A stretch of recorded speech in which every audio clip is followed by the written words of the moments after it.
হে পৃথিবীর মানুষেরা, দুনিয়ার জীবন কিন্তু ধোঁকা, খেলাধুলা, রং তামাশা, এছাড়া কিছু না। আল্লাহ তাআলা যে বলেন দুনিয়ার জীবন যে ধোঁকা, খেল তামাশা, রং তামাশা ছাড়া কিছু না, আসলেই বাস্তব। আরে ভাই, আমি আপনি এসেছি খালি গায়ে খালি পায়ে ন্যাংটা হয়ে, কথা বলে না কেন? আবার যাওয়াও লাগবে খালি পায়ে একেবারে ন্যাংটা হয়ে। যে কাপড়টা সাথে দেবে ও কয়দিন পরেই পয়সে যাবে। কি নিয়ে আমরা কি করছি? মাঝখানে 60-70-80 বছরের একটা জীবন পেলাম, খেলাম দিলাম, বিয়ে করলাম, সন্তান জন্ম দিলাম, আনন্দ ফুর্তি এই শেষ। কি হলো বলেন? আমি এরকম হায়াত যদি 1000 বছর মনে করেন পেলাম, 1000 বছর আমি ক্ষমতায় থাকলাম, মরণের পরে আল্লাহ যদি আমার দিকে তাকিয়ে বলে যা জাহান্নামে যা, আমি 1000 বছর কেন 1 কোটি বছর বেশি, আমার লাভ কি? ইন্নামাল মুমিনুনা আল্লাযীনা ইযা যুকিরাল্লাহু ওয়াজিলাত কুলুবুহুম ওয়া ইযা তুলিয়াত আলাইহিম আয়াতুহু যাদাতুহুম ঈমানা ওয়া আলা রাব্বিহিম ইয়াতাওয়াক্কালুন। আল্লাহর দৃষ্টিতে সত্যিকারের মুমিন ওই লোকটাকে বলা হয় যার সামনে আল্লাহর নাম উচ্চারণ হলে তাদের ভেতরে কেঁপে ওঠে। না জানি আল্লাহর বক্তব্য আমার বাস্তব জীবনে প্র্যাকটিক্যাল লাইফে আবার মেলে কিনা। যখন দেখে না মিলছে না, তখন ভেতরে জালজালা পয়দা হয়ে যায়, তাদের অন্তরাত্মা কাঁপে, কেঁপে কেঁপে ওঠে। যাদাতুহুম ঈমানা, কোরআনের তেলাওয়াত যখন শোনে, এর মর্মমানি বসে, তাদের ঈমান যা আছে আরো বেড়ে যায়। কোরআন শোনার পরে ঈমান বাড়বে তাদের, যে ঈমান আছে, আর যার ঈমান নেই ওর ঈমান বাড়বে কি করে? এ কোরআন নবীজি আবু জেহেলের সামনেও পড়েছিলেন, আবু বকরের সামনেও পড়েছিলেন। দুইজনের নামের আগে আবু আছে, কথা বলে না কেন? এক আবু জেহেল কোরআন শুনে ওর শয়তানি বেড়ে গেছে, আর একজন আবু বকর কোরআন শুনে ঈমান যা ছিল বৃদ্ধি হয়ে গেছে।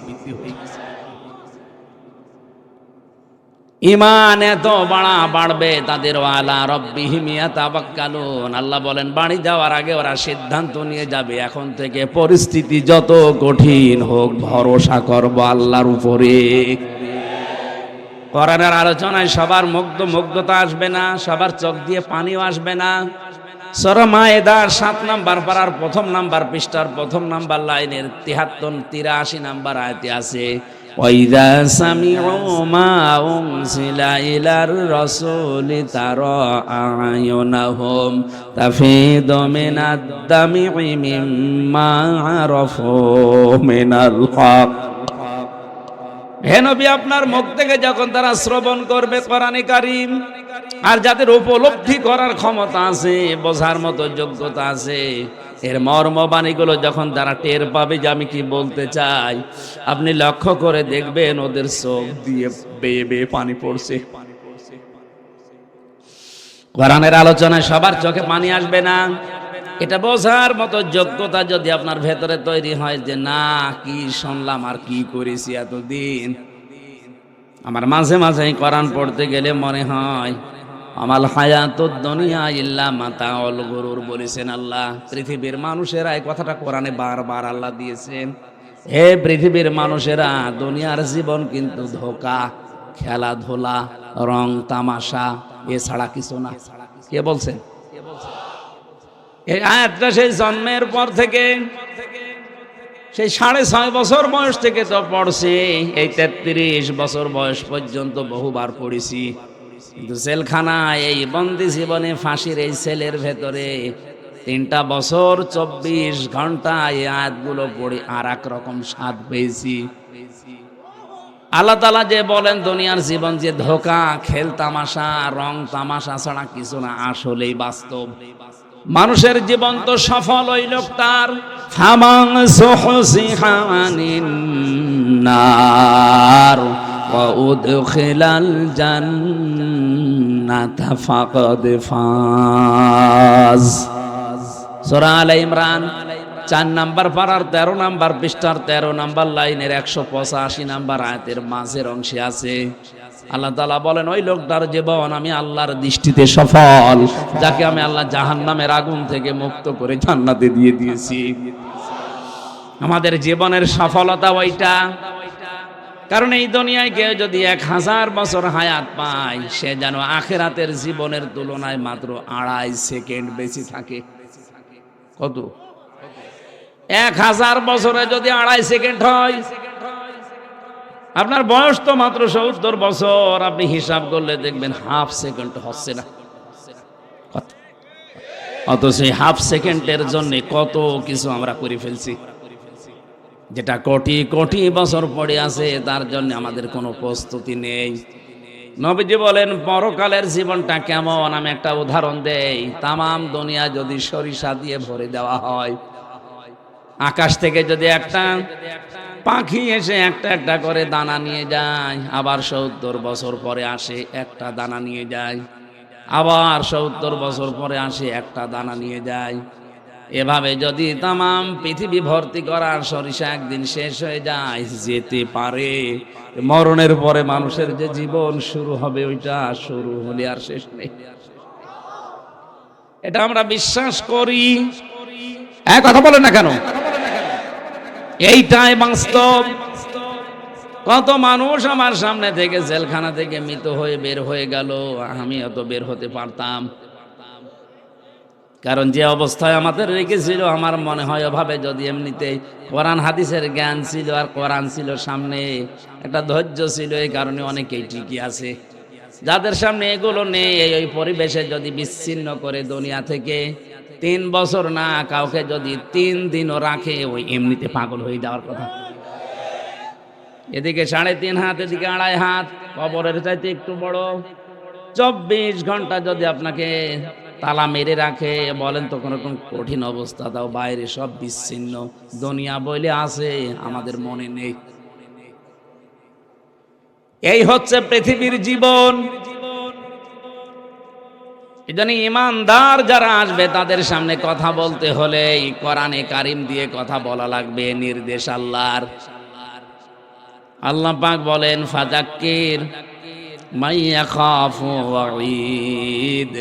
হে নবী, আপনি যখন কোরআন দিয়ে আলোচনা করবেন, যাদের অন্তরের ভেতরে আল্লাহর ধমকের ভয় আছে, তাদের কাজে লাগবে। ফাযাক্কির বিল কুরআনি মাইয়া খাফু ওয়াঈদ। So admonish and or by the Holy Quran him who frees my threat. কোরআন দিয়ে কথা বলবেন, যাদের অন্তরে আল্লাহর ধমকের থ্রেটের ভয় আছে, দেখবেন তাদের কাজ হচ্ছে। আজকে আমরা কোরআনে কারিম থেকে আলোচনা করব ইনশাআল্লাহ, বলেন আমিন। দরুদ আর সালাম পড়ছে আমাদের নবী মুহাম্মদুর রাসূলুল্লাহ সাল্লাল্লাহু আলাইহি ওয়াসাল্লামের প্রতি। আমার দাদা একটা গল্প বলতেন, এক মুসলমান, এক খ্রিস্টান আর এক ইহুদি, 3 জন মিলে গল্প করছে। হঠাৎ বলছে, ভাই খোদা লেগে গেছে, এক কাজ করি, দোকান থেকে কিছু রুটি নিয়ে আসি। 3টা রুটি নিয়েছে 3 জন। দোকানদার বলছে আরো একটা আছে, এটা ফ্রি দিয়ে দিলাম, জান। 3 জন 3টা খেয়ে বলছে একটা রেখে দিয়ে লাভ কি, যেন ছিঁড়ে খেয়ে ফেলি। খ্রিস্টান বলছে না, এখন তো খেলাম, গাছের নিচে এখন আমরা ঘুমাবো, যে স্বপ্ন দেখবে আশ্চর্য, সে ওই রুটি খাবে। মুসলমান বলছে কোনো অসুবিধা নেই, ঘুমাও। ওরা যখন সবাই ঘুমিয়েছে, উঠে রুটি খেয়ে একেবারে আরামে ঘুমায়। খ্রিস্টান ওইটা বলছে কোথায়? বলছে এই তো, ওঠো, রুটি আমার ভাগ্যে চলে এসেছে। আমি স্বপ্নে দেখলাম আমার নবী হযরত ঈসা আলাইহিস সালাম প্রথম আসমানে আমারে নিয়ে গেল, আমার সাথে কোলাকুলি করে বলছে, উম্মত তোর উপর আমি খুশি, ওই যে রুটি আছে তুই খাবি। আমার নবী যখন এত বড় উঁচু জায়গায় নিয়ে আমার সাথে বুকে বুক মিলিয়ে বলেছে, রুটি আমার, রুটি আমারে দিয়ে দেন। ইহুদি বলছে তোমার স্বপ্ন হলো, তুমি তো শুধু প্রথম আসমানের আমার নবী মুসা নবী আমারে স্বপ্নে ডাক দিয়ে বুকে জড়িয়ে কপালে চুমা দিয়ে বলছে, উম্মত তোর উপরে আমি খুশি, ওই যে রুটি আছে তুই খাবি।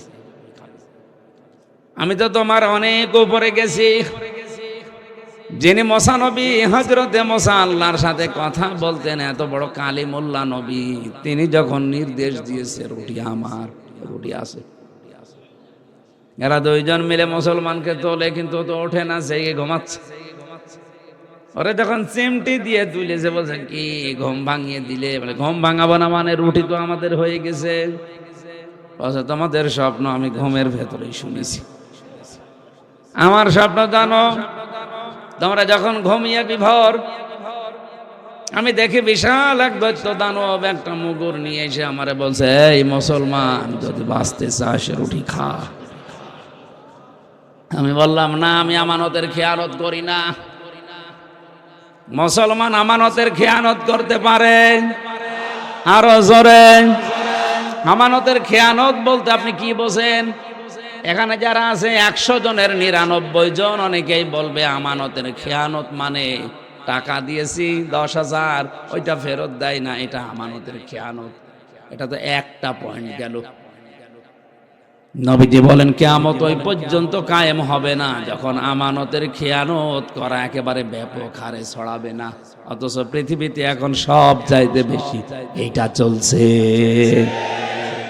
আমানতের সব চাইতে বড় খেয়ানত হচ্ছে যে চেয়ারে যে লোক বসার যোগ্যতা রাখে না, তাকে যদি জোর করে বসানো হয়, এটা বড় খেয়ানত।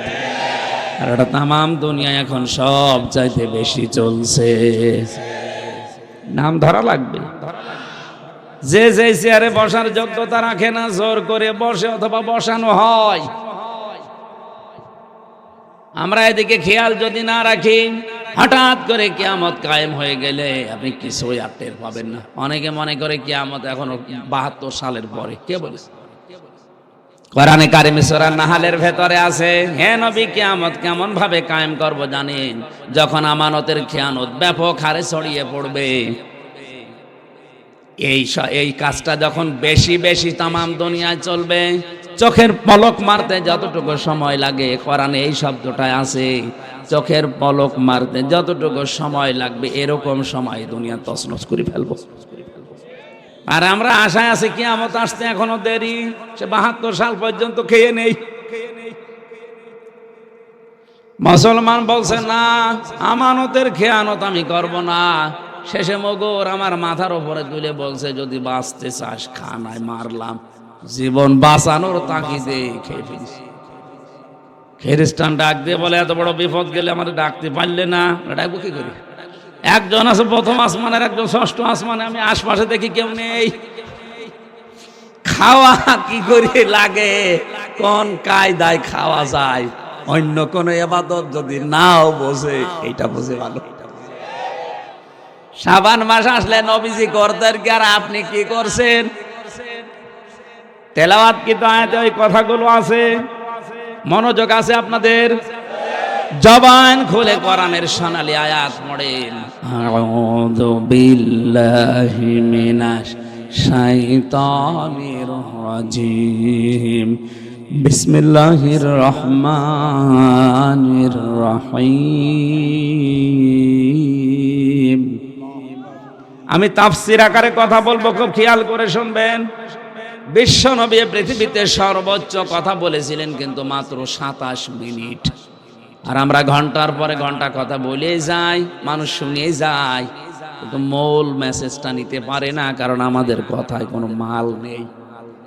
কথা বলেন না কেন? অথচ নবীর এই 27 মিনিটের বক্তব্য আজ 1500 বছর ধরে তামাম দুনিয়ার অনেক জাতি চেষ্টা চালাচ্ছে, কুল কিনারা খুঁজে পাচ্ছে না। এত কথা 27 মিনিটে ছিল। কোরআনে কারিমে সূরা মায়েদা 7 নম্বর পারার 2 নম্বর পৃষ্ঠার 1 নম্বর লাইনের 190 নম্বর আয়াতে আল্লাহ শয়তানের ঘৃণিত 4টা কাজের কথা জানিয়েছেন। এটা ঘৃণিত কাজ, আবার শয়তানের কাজ। শয়তানও পর্যন্ত এই 4টা কাজ ঘৃণা করে। আমাদের বাংলাদেশে যদি ওই 4টা কাজ থাকে, ওগুলো রাষ্ট্রীয়ভাবে তুলে দেওয়া কথা, কিন্তু যদি না পারে, আর সরকার বাহাদুর আইন করছে, চেষ্টা চালাচ্ছে, কিন্তু পারছে না। আমি জেলখানায় দেখেছি 100 জনের প্রায় 60 জন তো হবে এই আয়াতের সাথে মিল আছে। আমি আয়াতটা আগে দেখি মিলাই আপনাদের সাথে। ইয়া আইয়ুহাল্লাযীনা আমানু ইন্নামাল খামরু ওয়াল মাইসিরু ওয়াল আনসাবু ওয়াল আজলামু রিজসুম মিন আমালিশ শাইতান ফাজতানিবুহু লাআল্লাকুম তুফলিহুন। যত তাফসির আছে বাংলাদেশে আমি অধিকাংশগুলো আয়াতের সাথে মিলিয়ে পেয়েছি। শয়তান পর্যন্ত 4টা কাজ করতে ঘৃণা করে, তারপরও সে করে। কি করে? ঘৃণা করে কাজটা, তারপরও সে করে।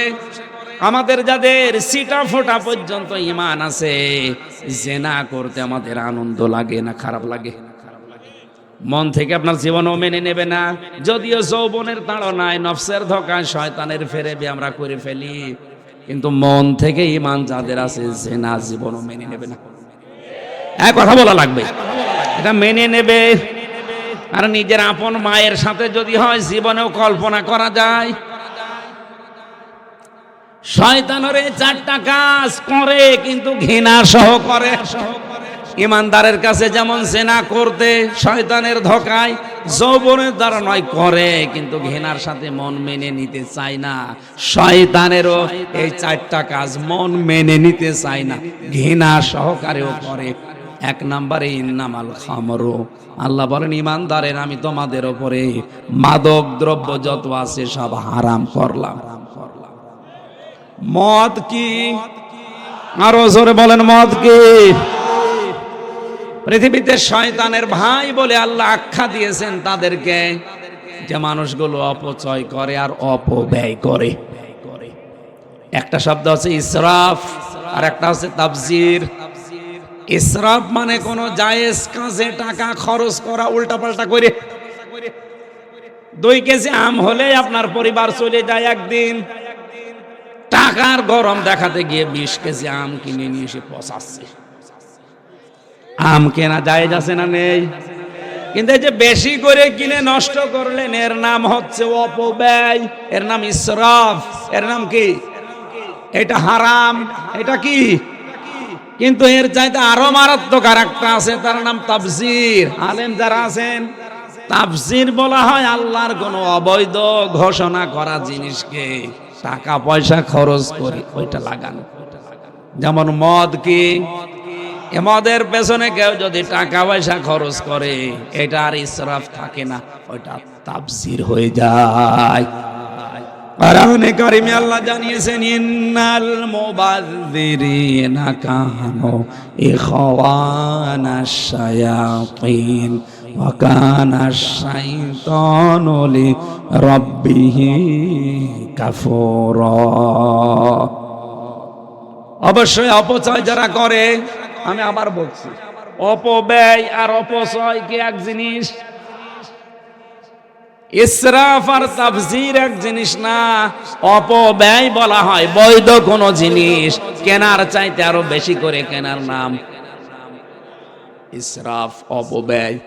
আর অবৈধ কোন জিনিস টাকা খরচ করে নষ্ট করার নাম তাবজির, অপব্যয়। এটা আল্লাহর কাছে সব চাইতে বড় ঘৃণিত কাজ। পড়া কোরআন শরীফ পড়ে আমি শয়তানের ভাই এ কথা কোন পাপের আগে শুনিনি।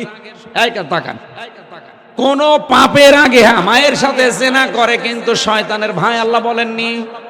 নিজের আপন বোনের সাথে জিনা করেছে, শয়তানের ভাই আল্লাহ বলেননি। অথচ যারা অপচয় করে তাদেরকে আল্লাহ নিজে বলছেন এগুলো শয়তানের ভাই। শয়তানের ভাই কি? শয়তান। শয়তানের ভাই কি? আমার যদি ছোট ভাই থাকে, আমি যেমন মানুষ, সেও কি? এক কথা বলেন না কেন? অপচয় যারা করছে না, মদ আল্লাহ বলেন আমি হারাম করলাম, এটা শয়তানের কাছে ঘৃণিত কাজ। অথচ যেটা অনেক মুসলমানের কাজ হয়ে দাঁড়িয়েছে, অনেক মুসলমান এটার ব্যবসা করে খাচ্ছে। মদের ব্যবসা করা, মাদক ব্যবসা করা আর শুকরের মাংস খাওয়া কোনো পার্থক্য নেই, একই। মদ এখন বিশ্বে চলছে 4 প্রকার: নাকির, হাদ্দাবা, খাদরা, আর কি যেন আছে আর একটা, এই যে দর্শনা চুয়াডাঙ্গার কেরুজ মিলে এটা তৈরি হয়, রিফাইন করে বাইরের দেশে যায়। মদটা হারাম করে দিয়েছিলেন 53 বছর আগে। যদি এটা বন্ধ করে বাংলাদেশে অন্য কোনো কিছু চালু করতো, এদেশে আল্লাহর রহমত আরো বেশি আসতো। কারণ হারাম জিনিসে কোনো বরকত আল্লাহ দেয় না। হয়তো চর্ম চোখে দেখা যায় বিশাল কিছু আসতেছে, কিন্তু একদিক থেকে আসবে, 5 দিক থেকে আল্লাহ কেড়ে নেবে। এই যে কুকুরের বাচ্চা হয় প্রতি বছরে বছরে 8টা 10টা করে, তারপরও কুকুর খুঁজে পাওয়া যায় না। আর গরুর বাচ্চা বছরে একটা হয়, তারপরও গরু যেভাবে মানুষেরা খায় কোনো অভাব হয় না। একটাই কারণ, এটা হালাল আর ওইটা হারাম। হালালে আল্লাহ নিজে বরকত দিয়ে দেয়, আর হারামে আল্লাহ বরকত তুলে নেয়। বলেন নাউজুবিল্লাহ। আজ যারা হারাম ব্যবসা করছেন, সুদের ব্যবসা, না এলাকায় সুদ নেই আছে মানে 180 মাইল বেগেছে। এলাকায় অনেকে চাষবাস করে খান, বিশেষ করে জমি জায়গা দিয়ে। এই যে 1 লাখ টাকা আমি এনাকে দিলাম, উনি 1 বিঘা জমি দিয়ে দিল। যতদিন জমি করে খাবো, টাকা ফেরত দেওয়া লাগবে না। এটার নাম কি? লাভে লাভে চাই বলেন, বন্ধক বলেন, আপনি বুঝলেই হবে। এই বিষয়টা কি বুঝেছেন? এলাকায় আছে, এটা হারাম। এটা যারা করছেন হাত তোলেন তো। এরকম মানুষ যদি থাকেন দেখি আপনাকে। একজন শুধু, তাহলে তো হাদিস বলা ঠিক হচ্ছে না। আপনি যা করছেন করেন ভাই, বাকি 100 জনের 99 জন ঠিক আছে। এই এলাকায় এগুলো চলে না। এগুলো ওই লালমনিরহাট, কুড়িগ্রাম, নীলফামারী এইদিকে এগুলো চালাচ্ছে। এলাকায় যদি থাকেন, একজন হাত তুললেন মানে তার মানে আপনারা মিথ্যাবাদী। হাত তোলেন, কোনো অসুবিধা নেই। ক্যামেরা ওই রে বাবা, কত হাত তুলছে।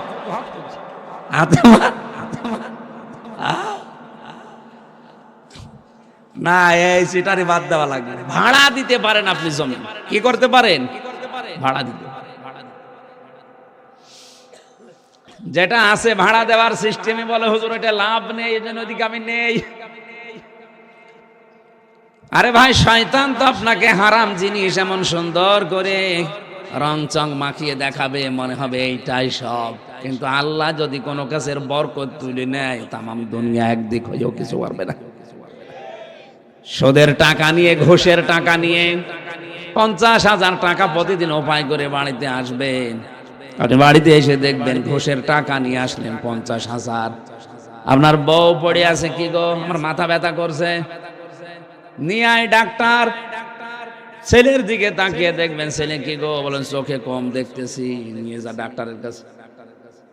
মেয়ের দিকে তাকাবেন, কি হয়েছে বলেন জিনে ধরেছে, নিয়ে আয় কবিরাজ। তোমার কি হচ্ছে বলে আমার হুজুর নিয়ে আসেন, ঝাড়া লাগবে। 50,000 টাকা অবৈধভাবে নিয়ে আসলেন। এখন ডাক্তারকে, কবিরাজকে, হুজুরকে টাকা দিতে দিতে 50 নিয়ে এসেছিলেন, টাকা লাগছে আরো 20,000 বেশি। এটা যে বেশি লাগবে কেন জানেন? সূরা তাহা 16 নম্বর পারা। কোরআন বিশ্বাস করেন তো? সূরা তাহা 16 নম্বর পারা, 19 নম্বর পৃষ্ঠা, 13 নম্বর লাইনে 24 নম্বর আয়াতে 124। ওমানা আরাদা আন যিকরি ফাইন্না লাহু মাঈশাতান দনকা ওয়া নাহশুরুহু ইয়াওমাল কিয়ামাতি আ'মা। আল্লাহ পাক বলেন, আমার আইন বাদ দিয়ে, আমার নিয়ম নীতি বাদ দিয়ে কেউ যদি উপায় করে হারাম ভাবে, আমি আল্লাহ ওর জীবনটা সংকীর্ণ করে দেই। ওর আয় উন্নতিতে কোনো বরকত থাকে না। চর্ম চোখে দেখে, কিন্তু না, আসলে ওটা বরকত না। ওর জীবনে আমি কোনো শান্তি বলতে যেটা রাখি না, কারণ শান্তি আমি আল্লাহর নাম। শান্তি কার নাম? সালাম। সালাম কার নাম? শান্তি দেওয়ার একচ্ছত্র মালিকানা আমি আল্লাহর। ওইটা তুলে নেই, নিজের দঙ্কা ওর জীবন হয়ে যায় ছোটখাটো, সংকীর্ণ। বাঁচতে মনে তখন আর চাই না। সবচাইতে বড় ক্ষতি হবে ওর, ওয়ালা হাসরুহু ইয়াউমাল কিয়ামাতি আমা। লোকটা যখন মরণের পরে কিয়ামতে উঠবে, তখন চোখ থাকবে না, অন্ধ হয়ে উঠবে। এজন্য হারাম ইনকাম যারা আছেন, সে সুদের বলেন, ঘুষের বলেন, আরে মদের ব্যবসা, ইয়াবা, ডাইলের বাবার ব্যবসা করছেন যারা, থামেন আপনি। আপনি যদি মুসলিম পরিচয় দিয়ে থাকেন থামেন, অন্যান্য জাতির কথা বাদ দিলাম, কারণ ওইটা ওরা খায়। কথা বলে না কেন? আরে ভাই, আপনি তো হিন্দু না যে মদ খাবেন, আপনি তো খ্রিস্টান না যে মদ খাবেন। মদ বলতে শুধু এ পানি, এ মদ না, মাদক যত আছে সরকার আইন করে পর্যন্ত হাফ লিগে যাচ্ছে, পারছে না। মানুষের ভেতরে আল্লাহর ভয় 100% তৈরি না হলে ওর দ্বারা এটা ছাড়াও সম্ভব না। শুধু ওয়াজ করে আইন করে এটা বন্ধ হবে না। আমাদের যে আইন শরীরি আইন আছে কোরআনে, ওটা যদি রাষ্ট্রীয়ভাবে 100% কায়েম হয়ে যায়, তখন আর মদের ওয়াজ করা লাগবে না। আল মাইসির, এই যে জুয়া খেলে যারা, 10 টাকার টিকিট কেটে 50 লাখ, এরকম মাঝে মাঝে আসে না? আপনি টিকিটের এই ব্যবসা করতে পারেন, কিন্তু যেদিন রেফেল ড্র হবে ওই দিন যারা যারা টিকিট নিয়েছে প্রত্যেককে পুরস্কার দেওয়া লাগবে। তিনবার একটা কলম হলেও দেওয়া লাগবে। আকাশ চুম্বি আকাশ ছোঁয়া লাভের আশায় যারা 10 টাকায় 50,000 টাকা 50 লক্ষ টাকা পাওয়ার জন্য টিকিট কেনে, তখন দেখবে একটা কলম, এটা বাদ দিয়ে দেবে। 3 নম্বরে যারা মূর্তি পূজা করেন, 4 নম্বরে যে মানুষগুলো ভাগ্য নির্ধারণের জন্য বিভিন্ন জায়গায় যান, এখান থেকে মুফাসসির ইকরাম জানিয়েছেন যে মানুষগুলো তাবিজ ব্যবহার করে, এটা শিরিক। যারা হাত দেখায় গণকের কাছে, এটা শিরিক। আপনি হাত দেখে মুখ দেখে অনেক কিছু বলে দেয়, আরে বেটা তুই নিজের হাত দেখে ভাগ্য পরিবর্তন করতে পারিস না, এটা বড়াটা ধোঁকাবাজি। আল্লাহ বলেন এই 4টা কাজ আমি আল্লাহ হারাম করে দিলাম। এই যে অনেকে ডান পা বাম পা বাড়িতে যাওয়ার সময় যদি একটু পেছল খায়, যদি কাশি হয়, বলে না আজকে আর শুভ হচ্ছে না। আপনাদের তো শুভ মিয়া আছে, আপনাদের আর অসুবিধা নেই। এগুলো ধারণা করে কুসংস্কার, এটা ইসলামে কোনো জায়েজ নেই, এখান থেকে আপনি বেরিয়ে আসবেন। আল্লাহ বলেন ফাজতানিবুহু, বেঁচে থাকো তোমরা এগুলো থেকে, লাআল্লাকুম তুফলিহুন, আশা করা যায় তোমরা সফল হবে। জোরে বলেন আমিন। তাহলে আল্লাহর এই নিষিদ্ধ মাসগুলোতে আমরা আল্লাহর হারাম কাজগুলো ছেড়ে দিয়ে এই মাসকে সম্মান দেখাবো। 1 নম্বরে রোজা রাখার মাধ্যমে। এক কথা বলে না কেন? রোজা আপনি বাড়িয়ে দেবেন এই মাসে, যতটুকু সমর্থ আছে বাড়িয়ে দেবেন। যদি সারা মাস রাখতে পারেন তা অসুবিধা নেই, কারণ এই মাসের ট্রেনিং হয়ে যাবে আমার রমজানের শিক্ষা নেওয়ার জন্য। সামনে যে মাস আসতে, ফামা শাহিদা মিনকুমুশ শাহর ফালিয়াসমহু, আল্লাহ বলেন কেউ যদি রমজান মাস পায় সে যেন অবশ্যই রোজা রাখে। এই নির্দেশ কার? এই জন্য ট্রেনিং হচ্ছে এই 2টা মাস, রজব এবং শাবান। এ মাসে আপনি যদি সবে বরাত পালন করতেই চান, এই রোজা রেখে পালন করেন। সবচাইতে বড় কালকের যে রাতটা লাইলাতুন নিসফি মিন শাবান, এইটাই হাদিসের ভাষা। আপনি একেবারে ছাড়াছাড়ি করে একের বাদ দিয়ে সারা রাত ঘুমাবেন না। যতটুকু পারেন নফল নামাজ পড়েন, নফল দান সাদকা করেন, নফল কোরআন শরীফ পড়েন। আর সবচাইতে বড় সবে বরাত পালন হবে ওই রাতে। অন্তত আপনার সামর্থ্য অনুযায়ী 10টা মানুষের খোঁজ খবর রাখেন, তার কর্মজীবন তৈরি করে দিন। সবে বরাত পালন করতে চাও, খালি হালুয়া রুটি খেয়ে সারা রাত নাক ডেকে ঘুমাবা, আর ফজর পর্যন্ত এই মসজিদ ওই মসজিদ ঘোরাঘুরি করে ফজরের নামাজ না পড়ে ঘুমিয়ে পড়ছে, উনি সবে বরাত পালন করছে। বারাত শব্দের শাব্দিক অর্থ হচ্ছে মুক্ত হওয়া। বারাত মানে কি? আর সব মানে রজনী, মুক্তির রজনী বলা হয়। কিন্তু মুক্তি পাবেন কখন? আপনার দ্বারা যখন মানবতার উপকার হবে। প্রধানমন্ত্রী শেখ হাসিনা যে উদ্যোগগুলো এই 15 বছরের ভেতরে নিয়েছে, তার সবচাইতে ভালো উদ্যোগ একটি খামার একটি বাড়ি। এটার দ্বারা একজন মানুষের কর্মজীবন তৈরি হয় আর একটা মাথা গোজার ঠাঁই হয়। আমি এ কোরআন সামনে নিয়ে বলছি, ওনার জীবনের যদি কিচ্ছু কবুল না হয়, এই কাজটা কবুল হবে। কারণ এর দ্বারা বাংলাদেশের লক্ষ লক্ষ মানুষেরা মাথা গোজার একটা ঠাঁই পেয়েছে আর একটা কর্মসংস্থান পেয়েছে। এই কথা বলেন না কেন? আপনি এই কাজে অন্তত সাপোর্ট করা লাগবে। হ্যাঁ, যাদের দায়িত্ব দিয়েছিল তারা মারিং কাটিং করেছে, এখন উনি ওখানে বসে করবে। হয়তো 100 টাকার কাজে 80 টাকার কাজ হয়েছে, 20 টাকা উপরওয়ালারা খেয়ে ফেলিস, কিন্তু কাজ তো অন্তত ওনার নিয়ত তো ভালো ছিল। যারা জাহান্নামে যাবে মুসলমান দাবি করার পর, ওদেরকে ফেরেশতা জিজ্ঞাসা করবে, ওই তুই তো মুসলমান, জাহান্নামে আসলি কেন? সূরা মুদ্দাসসিরের ভেতরে আছে। ওরা 4টা কথা বলবে। 1 নম্বরে বলবে ক্বালু লাম নাকু মিনাল মুসাল্লিন, নামাজ পড়তাম না, এইজন্য আল্লাহ জাহান্নামে দিয়েছে। তাহলে আয়াত দ্বারা ফতোয়া বের হয়, দুনিয়ায় যদি কেউ নামাজ না পড়ে মুসলমান দাবি করে, ও আওয়ামী লীগ, বিএনপি, জাতীয় পার্টি, জামাত যাই করুক, ও জাহান্নামে। হ্যাঁ, কথা বলেন। এমনকি ফরজ নামাজ যদি কেউ ছেড়ে দেয়, আল্লাহ নিজে তার দায়িত্ব ছেড়ে দেয়। সুতরাং আজকে থেকে যতদিন বেঁচে আছেন, আজরাইল যতদিন না আসে, ফরজ নামাজ জীবন থাকতে ছেড়ে দেব। এই কারা রাজি আছেন দেখি? লিল্লাহি তাকবীর।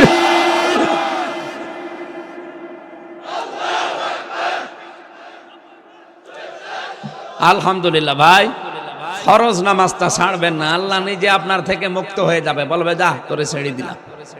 আল্লাহ যদি আপনারে ছেড়ে দেয়, কোন বাবা আপনারে বাঁচাবে বলেন তো? ফরজ নামাজ জীবন থাকতে ছাড়বেন না। 2 নম্বরে অলাম না কোন তিমল মিসকিন, এতিম মিসকিনদের খাবার দিতাম না।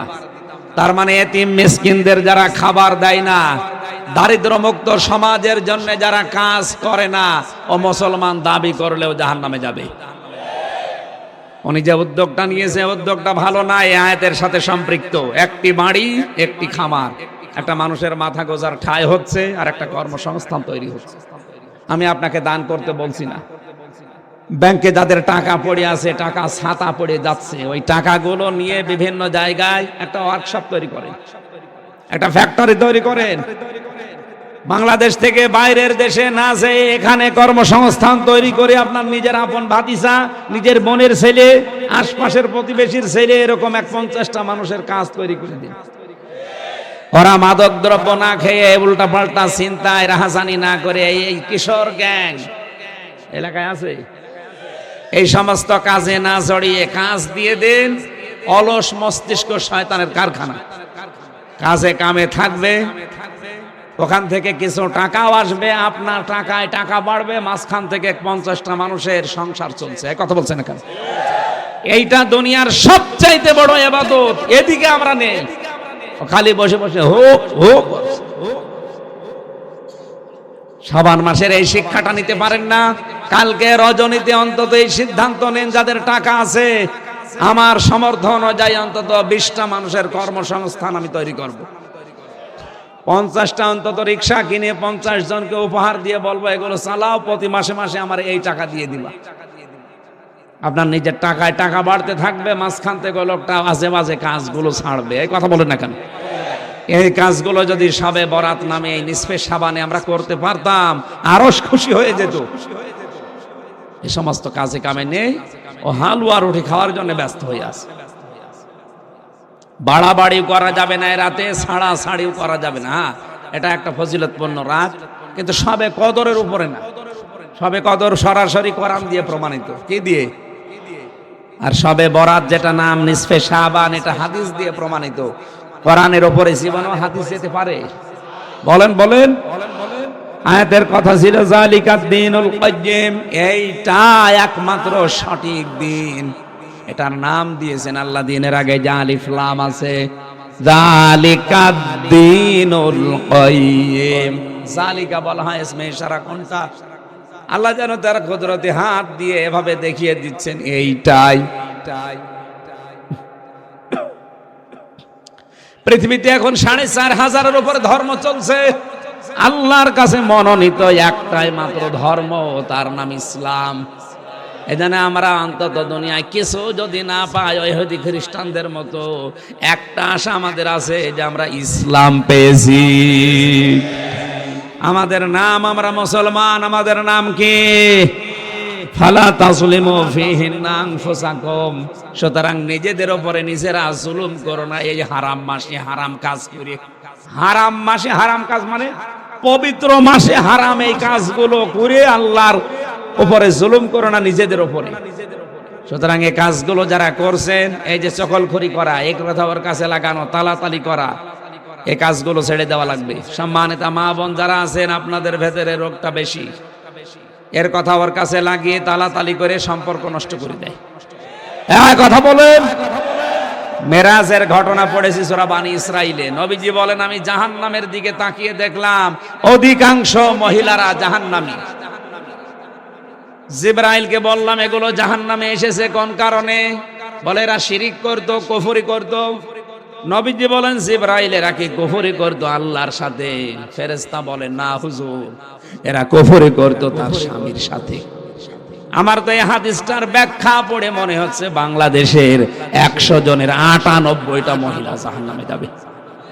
কারণ আমি যে স্বামী, এইটাও স্বামী, স্বামী না এগুলো?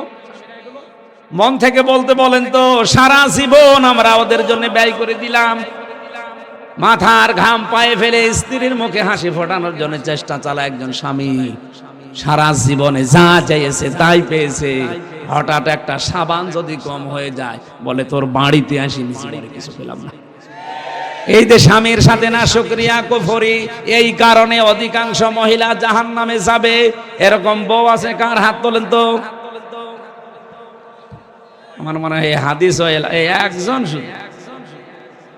সম্মানিত মা বোনেরা, আমি জানি আপনাদের প্যান্ডেলে লোক ধরছে না মহিলারা, আগামী মাহফিল থেকে আর এরা আসবেন বলে এ হুজুর নিয়ে এসেছে। আমি আপনাকে ভালোবাসি, আপনাকে বাঁচার জন্য বললাম।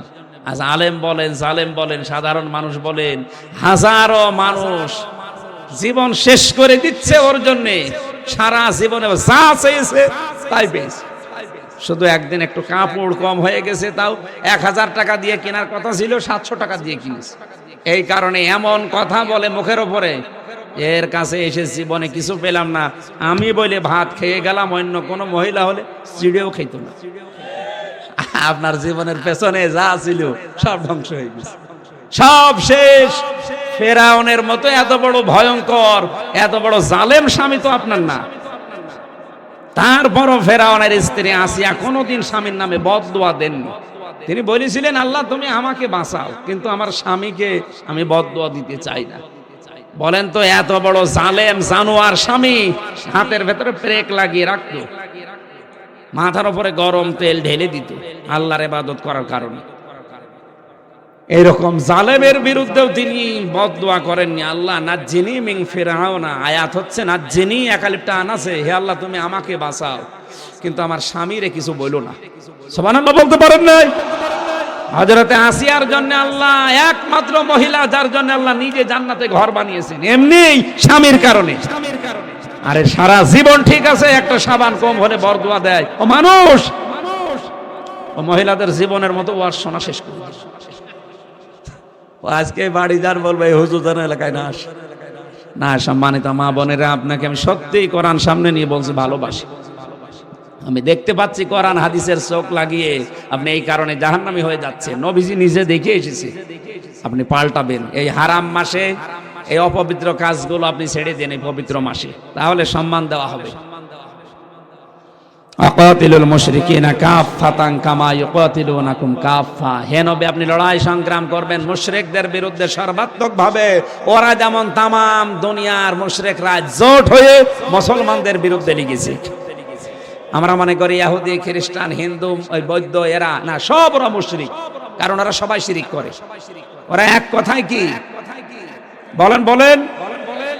এই ফিলিস্তিন থেকে শুরু করে সারা দুনিয়ার দিকে তাকান, এই ওই ঘরে, এই মায়ানমারে, সারা দুনিয়ার দিকে তাকালে যেটা বোঝা যাচ্ছে, তামাম দুনিয়ায় মুশরিকরা সব এক, সব এক। এরা মুসলমানদের বিরুদ্ধে অবস্থান নিয়েছে। সুতরাং হারাম পবিত্র মাসে এই কাজটাও আমাদের করা দরকার ঐক্যবদ্ধভাবে। 57টা মুসলিম রাষ্ট্র প্রধান যারা আছে তাদের এই মুহূর্তে এই মাসের শিক্ষা, এটা শাবান মাসের, এসব শিক্ষা নেয় না, শুধু হালুয়া রুটি খেতে ব্যস্ত আছে।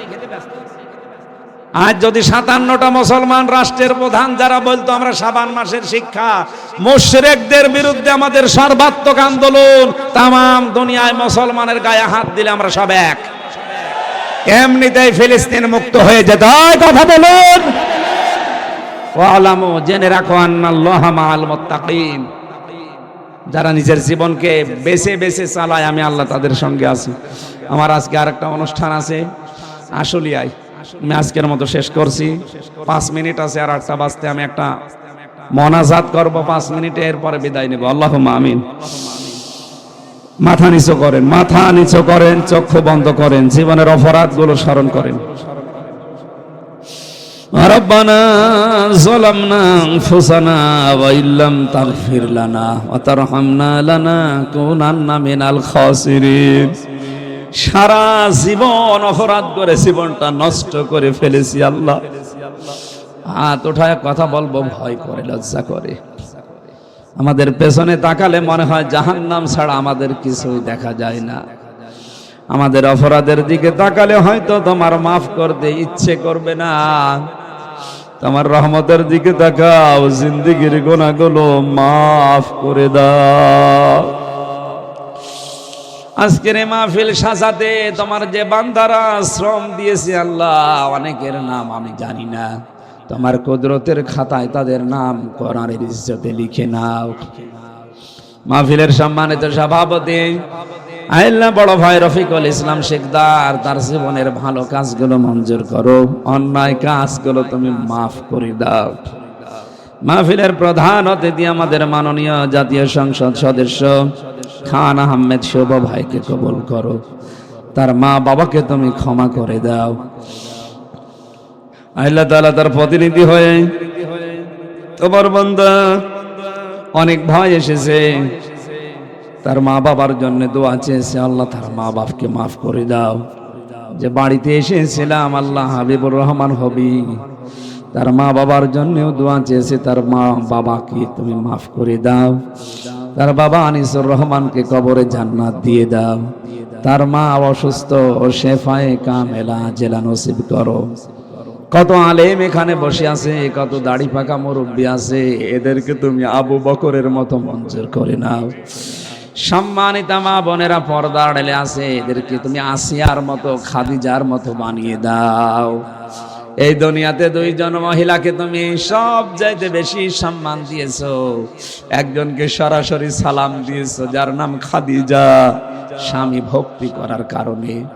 আর একজনকে তুমি জান্নাতে ঘর বানিয়ে দিয়েছো স্বামী ভক্তির কারণে, যার নাম আসিয়া। যত মা বোনেরা এসেছে এদেরকে তুমি আসিয়ার মতো খাদিজার মতো বানিয়ে দাও। রব্বানা হাবলানা মিন আজওয়াজিনা ওয়া যুররিয়াতিনা কুররাতা আয়ুনি ওয়াজআলনা লিল মুত্তাকিনা ইমামা। আল্লাহ আমার কণ্ঠটা তুমি ফিরিয়ে দাও। মুক্ত জীবনে যখন ফিরিয়ে দিয়েছো, আমার কণ্ঠটা তুমি আগের অবস্থায় ফিরিয়ে দাও। আমার শরীরটাকে তুমি শেফায়ে কামেলা জেলা দাও। সহজ সরল ভাষায় কোরআনের কথাগুলো বলতে পারি সেই তৌফিক আমারে ভিক্ষা দাও।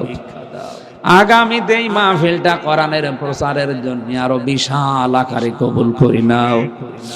এলাকায় মাটির নিচে কত মানুষ হয়ে আছে, বছরের পর বছর হয়ে গেল। আল্লাহ তাআলা তাদের কবরগুলো কোরআনের ইজ্জতে জান্নাত বানিয়ে দাও। কখন মরণ চলে আসে জানি না, মরতে আমাদের কোনো আফসোস নেই, মরা তো লাগবেই, তবে আমরা শাহাদাতের মরণ চাই। আল্লাহুম্মা ইন্নী আসআলুকা শাহাদাতান ফি সাবিলিক ওয়াজআল মাউতি ফি বালাদি রাসূলিক।